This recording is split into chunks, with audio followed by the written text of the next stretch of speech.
one of you a short philosophy of life for the next generation, what would you say?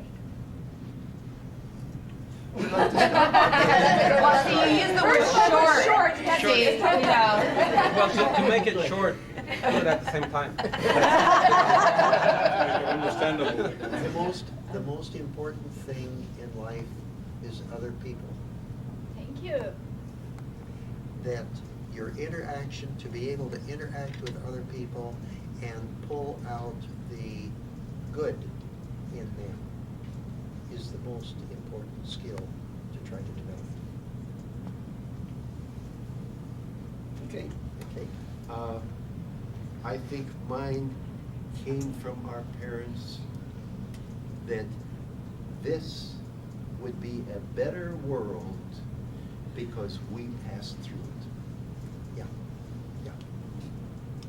Short enough?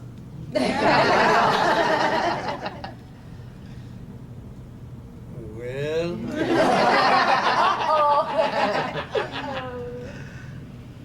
I guess, you know the verse of Above and Adam, may his tribe increase? Yeah. Well, I think One that night from a deep dream of peace. peace, And saw an angel writing in a book of gold. Yes. What writest thou? The The name? No, extreme peace made Ben Adam bold, and he asked to know, what writest thou? The names of those who love the Lord. The angel wrote and vanished. And the next night appeared again. And there's one of the stanza there. And is my name among them? Nay, No, not so. Nay, not so. So. Next time, the angel. And they're leading the list was Abu and Adam, Who loves his fellow man. who loved his fellow man. Who led them all? Hmm? Who led them all? Who led them all. Yeah. Something interesting. I have no idea where he learned that. I have no idea where you learned that. I'm sure that my knowledge of that verse comes strictly from me independently. Isn't it strange that all three of us somehow have come across that and we're able to give a certain quote part of it? Isn't that That it's amazing? stuck, Yeah. that it's stuck. Third grade public school. It's, well, something in our home atmosphere made it, Yeah. that stuck to our, Yeah. stuck to in our minds. So I'm going to do a similar thing as Lulu. I'd have each one of you say something, and what I'd want to know would be what's going to be about. It'd be about the brothers, and it's kind of a similar comment. Would be what is the one thing from either pulling from childhood or pulling from adult life or whatever? What is the one thing of each of your brothers you're most proud of? And what is the one thing you would want to say to them today for them to really understand? Not just to say, but you want them to get this. And when you say it to them, it's the idea of, I am saying this, I want to make sure you understand this fully when I'm saying this to you, but there's no doubt. You know what I mean by that feeling? But what is that thing you've always wanted to say? Just that, you're my brother, I'm proud, or I'm just curious. What would be a thing to say? In many ways, we said we were doing this group meeting here today because you don't know when you'll all be together again. Often when we have conversations on the phone long distance, they are conversations obviously of very trivial things that are happening during the day. We've kind of created this environment here today of a little bit more serious, and this is a good opportunity. If there's anything you ever wanted to say to your brother, this would be a damn good time to say it. I'd like to go first because I have a strong one to say, but there were two parts to your question. First one is just a strong memory of your brother. What's that thing you're most proud of your brother? And then what's that one thing you would always like to have said to a brother that you may never get another opportunity? This is how we live our lives now. We should always take an opportunity now because we may not have an opportunity in the morning. And I invite that as a... Let me do the second part now and see if I can come back to the first part later. Okay. Something that I would like to say to my brother. It'll be for each of them. Walter. Okay. Walter, okay. You and I have had some problems because I lent you some money many years years ago, and you signed a note. And then I think you bought some land or something, which I didn't really want, because I don't want to come down here mostly, except for a very special occasion. And there were some hard feelings over that. Let me tell you what I want to say now. Sitting here today, it suddenly dawned on me, and you say it was $18, I say it was $20 that you paid for my first motorcycle. And if you compound the interest on that, the note is forgiven.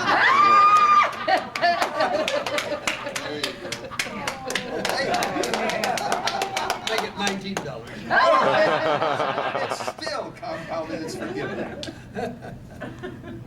So what would be that one thing you're most proud of each? And what is something you'd want to say to Norman?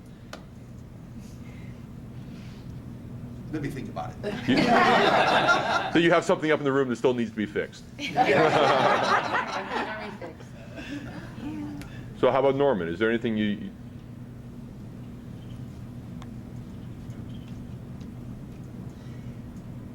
Deep down, I have a seat of the pants, gut feeling, whatever it is, that Rolf's leadership, helping me, working with me, at the start of the coding lab, up there, before that, in Lansing and that, has really helped me hew my skills down to where I could be a successful person. And it has been his judgment. I've watched his judgment. How does he make decisions? I still feel I have nowhere near the judgment ability that he has. But he's got that crystal ball, and boy does he know how to read it. Something else though, somebody up there is helping me. Yep. I do believe, and Helen and I have talked about this, that we have been able to do good things in our 3 lives. We have been able to do good things. We have been blessed. And I think someone up there has smiled on us and has said, you're doing good things, we'll help you to do more of them. A force, a power, A greater higher than power. us, a higher power greater than us, that we do not understand, and there's no need to try and understand it, but we're certainly aware that it's there. Yep. I've had too many strokes of good luck, volunteering to be company runner. Yeah? Mm-hmm. Yeah? Okay. For me, being out there on that cruise ship with a back, a horrendous problem, and not knowing where to find a doctor, and then winding up on Guam with Dr. Taniguchi, one of the greatest brain surgeons in the world, there that weekend.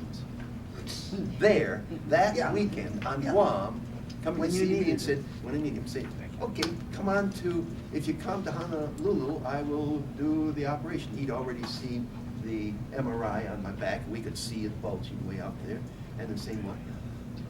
But how we get this is Friday, and he said, you can't go on a stretcher. You've got to be in a seat. You can't be flat in a stretcher. And he said he was going home on Sunday, and there's only one flight a day. 7:20 in the morning. A week. One flight a day, well, maybe 2.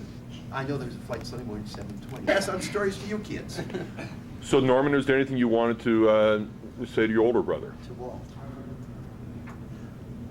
Again, he in more of a material way, but always out there thinking of, particularly when we were younger, thinking of the mechanical things, the advice, hey, work on this, do that. Go for, I was gonna go Coast Guard or something like that when I saw, World War II, into World War II, and that I was going to have to serve. And I figured, I do not want to take part in fighting. I don't want to be in the infantry, this sort of thing. I'll go Coast Guard. he came home and said, go Air Corps and go for pilot and don't take anything else. Man, that was an order. But that ability to size up the total international picture and say, hey, this is the way to go. Well, it's nice to hear that. Oh, See, I profited from two great brothers' experience and abilities. Yes. Hopping back to me for just a moment, let me answer the first question again, which is any significant thing that I recall about, we say, my older brother. I think the greatest amount of respect that I ever acquired in my lifetime, I've always respected my older brother. I haven't agreed with him on everything, but I've always respected him. The greatest dose of respect I've ever had for him was today's experience. The things that I have heard from him today as to what was going on in his mind has given me a great deal of respect. Because we were not that close in discussing ideas. You and I did not philosophize when we were children. I didn't know what was going on in your mind. I now know. Okay? It's amazing. Yeah. How long one can go. Yeah, that's right.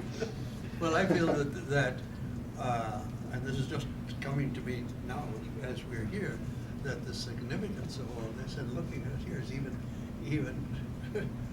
Julia, where did you show up from?